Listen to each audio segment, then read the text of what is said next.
ጤና ይስጥልን የተከበራችሁ አድማጮቻችን እንደምን ሰነበታችሁልን። ይህ ታሪክና ባህላዊ እሴቶችን የምናቀርብበት ፕሮግራማችን ነው። ባለፈው ፕሮግራማችን ስለ ዕቁብ አገልግሎት ጥቅምና ከሕግ አንጻርም ያለውን አንድምታ ከዕቁብ ተጠቃሚዎችና ከሕግ ባለሙያ ጋር ማቅረባችን ይታወሳል። የዛሬው ፕሮግራማችን በዕድር ላይ ያተኩራል። ዕድር በአንድ አካባቢ የሚኖሩ ሰዎች በፈቃደኝነት የሚመሰርቱት የገንዘብ፣ የቁሳቁስና የጉልበት ትብብር የሚፈጠርበት በተለይም በሐዘን በቀብርና በለቅሶ ወቅት አባላትን ለመደገፍ የተቋቋመ ባህላዊ የህብረተሰብ መረዳጃ ማህበር ሲሆን ከትውልድ ወደ ትውልድ እየተላለፈ የመጣ ባህላዊ እሴት ነው። ዕድር ማህበራዊና ኢኮኖሚያዊ ጥቅሞች አሉት። ኢኮኖሚያዊ ጥቅሙን ስንመለከት አባላት የገንዘብ መዋጮ በማድረግ በድንገተኛ አደጋ ወይም በሞት ጊዜ የቤተሰብ አባልን ለማሳረፍ የሚያስፈልገውን ወጪ ይሸፍናል። ከገንዘብ ድጋፍ በተጨማሪ ድንኳን፣ ወንበር፣ ቡናን ጨምሮ የተለያዩ የመጠጥ ዕቃዎችንና የምግብ ማብሰያ ቁሳቁሶችን ለአባላቱ በነፃ ወይም በተመጣጣኝ ዋጋ በማቅረብ አገልግሎት ይሰጣል።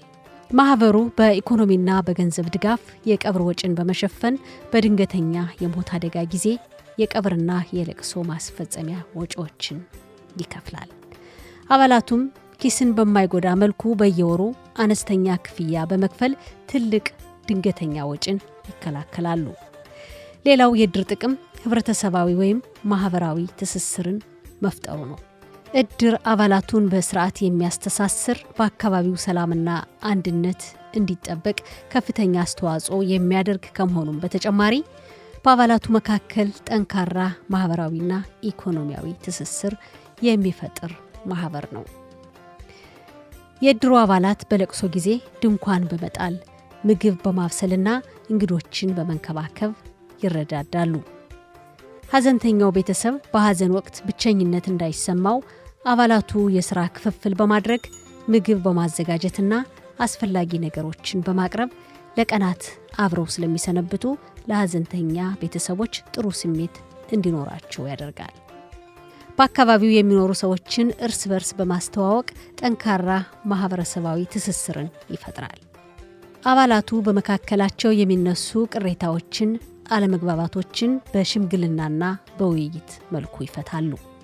በእስራኤል ባህል ወግና ደንብ መሰረት የቀብር ስነ ስርዓት የሚፈጸመው በሄብራት ኪድሻ ወይም የእስራኤል ሃይማኖታዊ የቀብር ስነ ስርዓት አስፈጻሚ ስለሆነ ቀብሩን የሚፈጽመው በአብዛኛው በዚህ ስራ የዕድር አባላቱ ላይሳተፉ ይችላሉ። ከዚህም አንጻር በቤተ እስራኤላውያን ዘንድ የዕድር ባህል ብዙም የተለመደ እንዳልሆነ ይነገራል። ነገር ግን የኑሮውን ባህልና ኑሮውን ልምድ በሚመጥን መንገድ የተለያዩ መረዳጃዎች እንዳሉም ይነገራል። በዕድር ዙሪያ ከሕግ ጠበቃ አብይ ቢተው ጋር እንወያያለን። እንግዲህ ዕድር ከተማ ቀመስ ለሆኑ ሰዎች የዚያ የነበረና ከዚህም የታደሰ ሁኔታ ነው የማየው። ካለውበት ከተማ ሉድ እንደዚህ በዕድር ተደራጅተው ጥሩ እንቅስቃሴ የሚያደርጉ አንደኛ ከመካከላቸው ሰርግ ከሆነ ወይም ባር ሚጽዋ ከሆነ የዕድሩ አባላት በሙሉ ለዚያ ቤተሰብ የሥራ እርዳታ ያደርጋል። በሰርጉ ላይ ወይም በባር ሚጽዋው ላይ በማዶል ላይ ከፍተኛ ትብብር ያደርጋሉ። በሁለተኛ ደረጃ መቼም እንግዲህ ሰውና እንጨት ተሰባሪ ነው። ሰው በሚሞትበት ጊዜ ከመጀመሪያው ጀምሮ እስከ መጨረሻው በተለይ ከሰዓት በኋላ የተለያዩ የምግብ አይነቶችን፣ የመጠጥ አይነቶችን በማምጣት ቡና፣ ፈንድሻ፣ ቆሎ በማቅረብ የማህበራዊ ኑሮ ከፍ እንዲል የሚያደርጉ አሉ። ግን በዚህ ጉዳይ ቅድም እንዳልኩት ብዙውን ጊዜ የሚሳተፉት ከተማ ያደጉና ከተማ የነበሩ ናቸው። በተለይ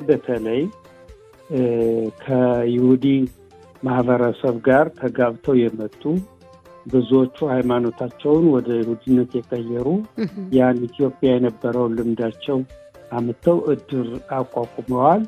በዚህ ላይ እንዳሉ ዘመዶቻቸው፣ ወላጆቻቸው በኢትዮጵያ የቀሩ ስለሆነ መርዶ ይቀበላሉ። በሌ ሞቷል፣ አባትሽ፣ እናትሽ፣ አያትሽ ሲባል ያን ጊዜ ግለሰቡ ወይም ግለሰቧ ብቻዋን አትሆንም። የድሩ አባላት በሙሉ በተራ በመቀመጥ ቀንም ሆነ ከሰዓት በኋላም ሁሉንም እርዳታ ያደርጋሉ። ወይዘሮ ሰላማ ፈረደ እንዲህ ትለናለች። እንደው አንቺ ከቤተ እስራኤሉ ልምድ አንጻር የምታውቂውን ያለው ልምድ ምን ይመስላል? አመሰግናለሁ። እንግዲህ በአገራችን አኳያ ስንሄድ በኢትዮጵያ በልቅሶው በኩል የሚሰጥ ያው ላዘንተኛው እርዳታ ደገፋ ተብሎ የሚሰጥ ገንዘቦች አሉ።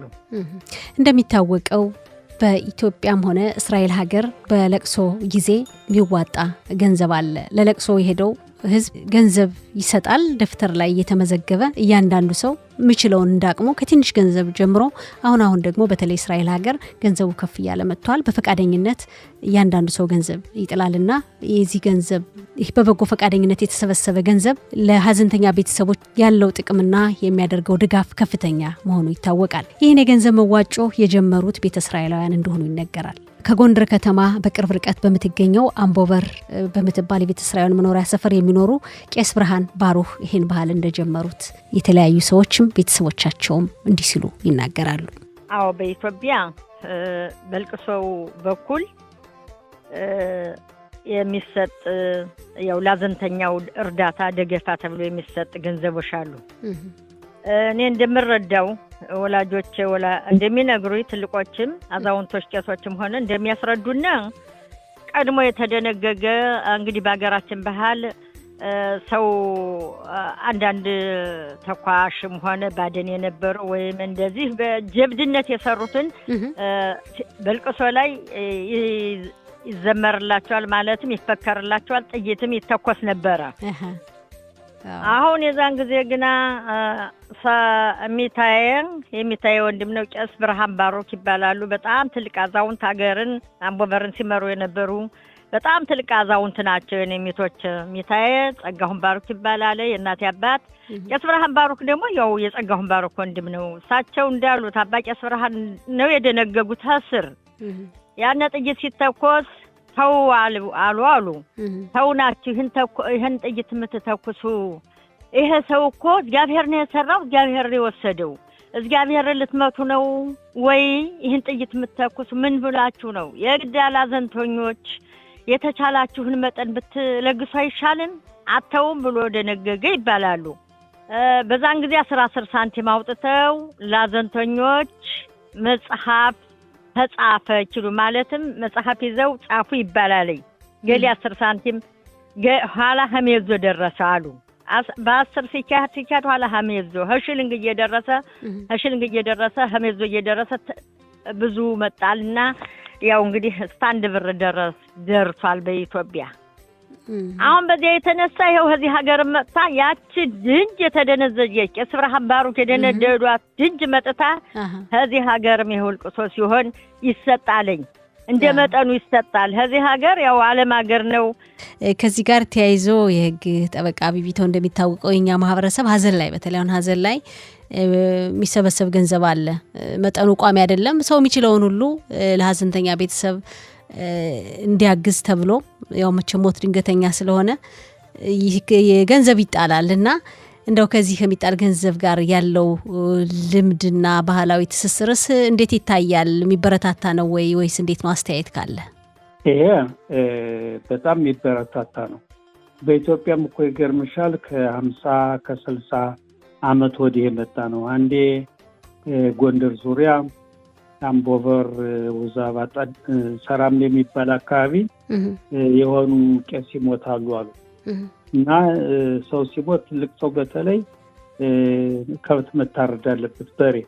እዚያ ቄስ አንድ በሬ ነበረው። እንዴ ይህን ያህል ቄስ ሞቶ ዝም ብሎ እንዴት ይሆናል በማለት ያን በሬ ወስደው አረዱ ቄሳ ውስጥ ማለት ነው።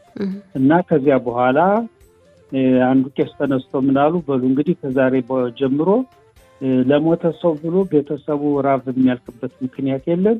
እያንዳንዱ ቀብር የሚመጣ ልቅሶ የሚመጣ የቻለውን ያህል ገንዘብ ያስቀምጥ ተብሎ በተወሰነው መሰረት ህዝቡ አውጥቶ ጥሩ በሬ ገዝተው ለቤተሰቡ ሰጡ በመባል ይታወቃል። ከዛን ጊዜ ጀምሮ ይህ ጉዳይ እየዳበረ ነው። እስራኤል ሀገር በተለይም መስገነው ደህና ነው። ህዝቡ ይሰራል፣ ከቢቷህም ይቀበላል። ብዙውን ጊዜ የገንዘብ ችግር የለም። ስለዚህ ልቅሶ ሲሄድ እንጃ ከ20 ከ50 ብር በታች የሚሰጥ የለም። ሁሉም ይሰጣል። የአውቶቡስ ይሰጣል። የከተማው ነዋሪ የሆነ ሰውየው የሞተበት የማህበሩንና የአውቶቡሱን ጨምሮ ይሰጣል እና ይህ ገንዘብ ለሚታረደው ከብት፣ ለሚገዛው ቢራ፣ ለሚደገሰው በሙሉ በደንብ ይረዳል። በጣም ጥሩ ባህል ነው፣ መዳበር ያለበት ነው። በአበው ሲተርቱ ምን ይላሉ? 50 ሎሚ ለአንድ ሰው ሸክም ነው፣ ለ50 ሰው ግን ጌጥ ነው እንደሚባለው ነው እና በጣም መዳበር ያለበት ሁኔታ ነው። ጥሩ ነው። አዎ ይሄ ገንዘብ መዋጮ በሀዘን ጊዜ የሚደረገው የገንዘብ መዋጮ እውነት ነው። ቤተ እስራኤላውያን በኢትዮጵያ እንደጀመሩት ይነገራል። ብዙ ሰው ነው ይህን ሀሳብ ሲያነሳው መሰማ።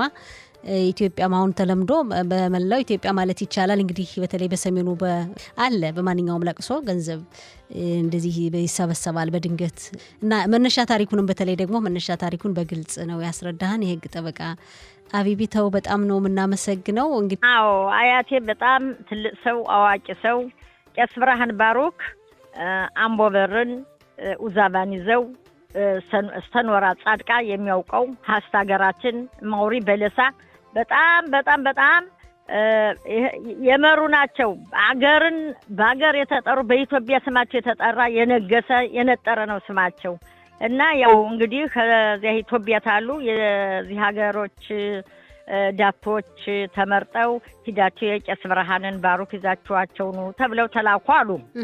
አሁን ኢትዮጵያ ድረስ ቄስ ብርሃን ባሩክ ይጠራሉ ለኢየሩሳሌም ተብለው ሳያስቡት ሰለታት አንድ ቀን ሳያስቡት ተጠርተው ያው ሶስትናቸው ልጆቻቸውን ይዘው ወደዚህ መጡ። አዎ እሺ ወይዘሮ ሰላማ በጣም እናመሰግናለን ስለሰጠሽው አስተያየት። መልካም ቀን ይሁንልሽ።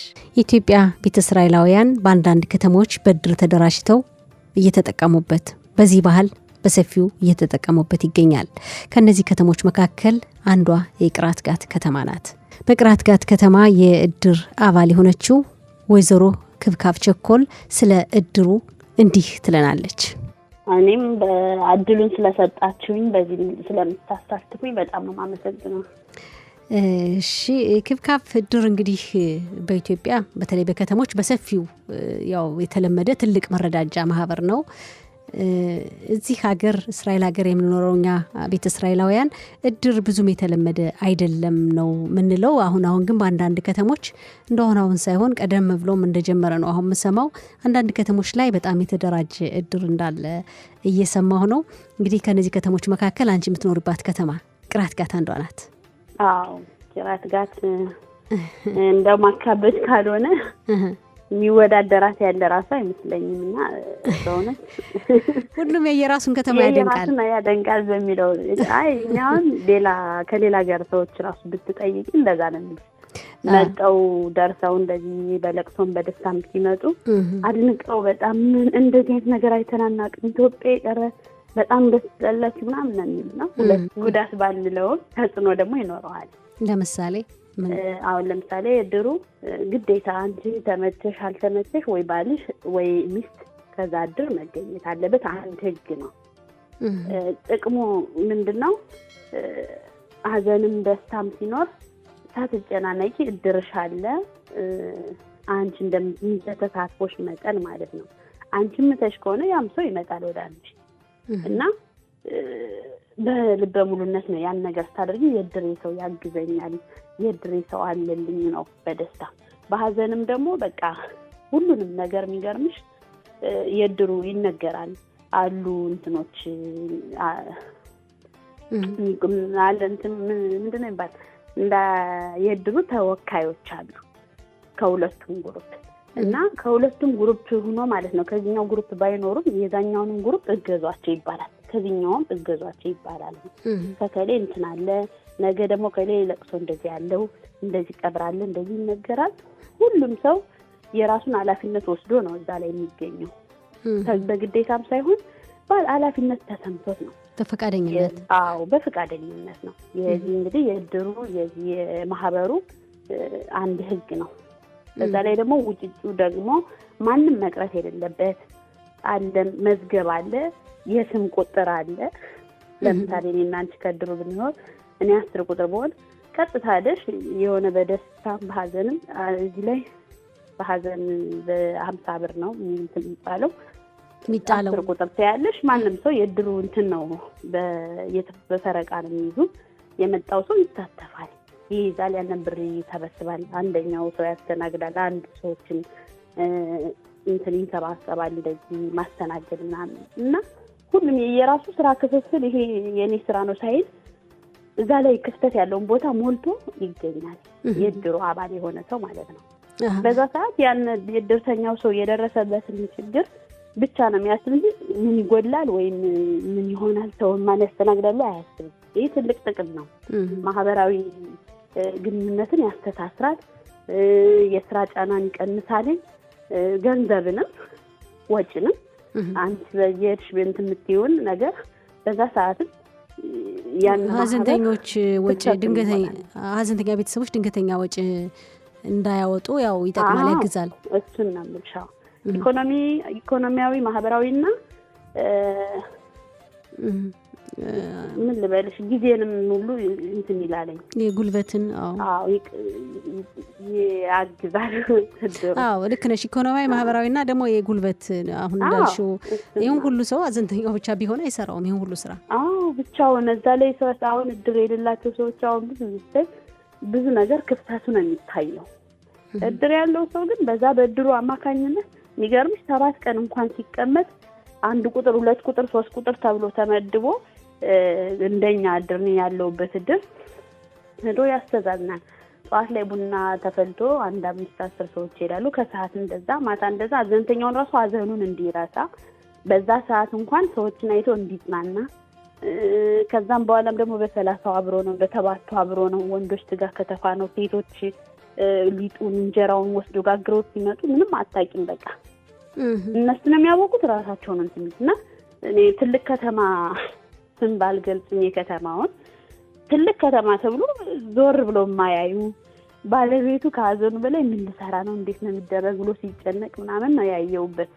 እንደገና እስከ 30 ቀን ድረስ ያው ስራ አብሮ ናቸው ማለት ነው። የእድር አባሉ ያግዛሉ። የእድር አባሉ ያግዛሉ። እና እንግዳሽ ከሌላ ሀገር የሚመጣው ምንም ሳትታገጂ ነው የምትሸኝ፣ እድሩ ነው የሚሸኝ። ያን አሁን ጥቅሙ ነው። ጉዳቱ ደግሞ አንቺ ሳይመችሽ ከቀረሽ ሁሌ የማትሳተፊ ከሆነ ሰውም እድር ስላለሽ ብቻ አይደለም ብሩን ጥሎልሽ ይሄዳል። ተሳትፎ በቂ የሆነ ተሳትፎ ሊኖርሽ ይገባል። እንደገና ከኛ እድር ምን አለ በሀዘን ብቻ መገናኘቱ ብቻ ሳይሆን በአመት አንዴ ዝግጅት አለ። ብር ይወጣና ተሰብስቦ አዲስ ሲገባ ማስተዋወቅ፣ የነበሩትን ደግሞ በቃ ምን ሰራን በዚህ አመት ምን እናድርግ ተብሎ ደግሞ አለ ጉባኤ ማለት ነው። ደስ ይላል። ብር ተዋጦ በግ ታርዶ ምናምን የራሳችን ቀን ይኖረን ተብሎ እንደዛ ነገር ይደረጋል ከኛ እድር። ስለዚህ በሀዘን ብቻ ሳይሆን ሆን ተብሎ እንደዚህ አመታዊ ጉባኤ አለ መገማገሚያ። እንደገና ውጭጭ እንደዚህ ከድሩ የሆነ የተቸገረ ካለ የሆነ ችግር የገጠመው ሰው ካለ እንደዛ ምትለባበሻል። በቃ እንደዚህ ከኛ እድር እንደዚህ እዳ ውስጥ የገባ እንደዚህ የሆነ የተቸገረም ካለ ያዋጣል ግሩፕ።